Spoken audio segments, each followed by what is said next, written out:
At gumamit na nga tayo dito ng long nail jutsu. Desce, ela sobe, no baile é pressão, mina linda, perigosa.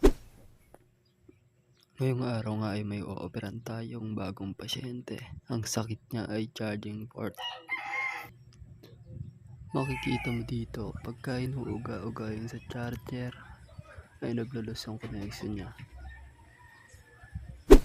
Tara, ayusin natin yan.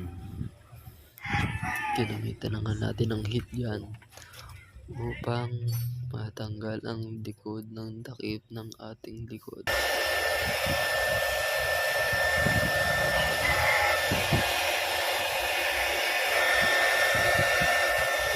At gumamit na nga tayo dito ng long nail jutsu.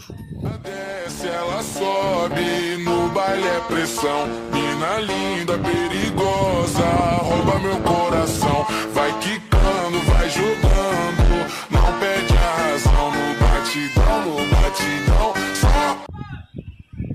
Pinagtatanggal na natin ang kanyang flex cable at ang kanyang cable ng antena at ang board upang maisagawa na natin ang operasyon.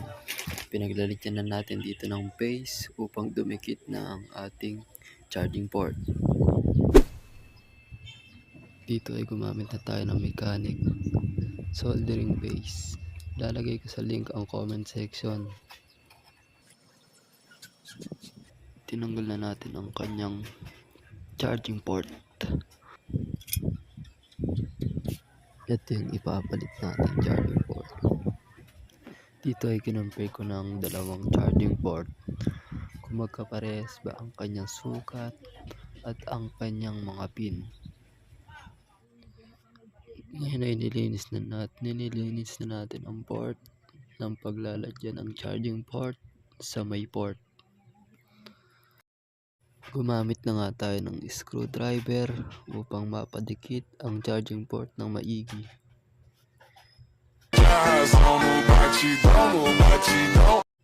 At ipinagbabalik ko na ang kanyang goma pagkatapos ikabit ang charging port.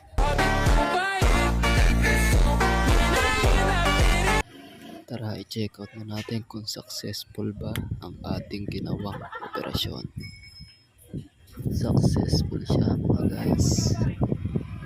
Let's go!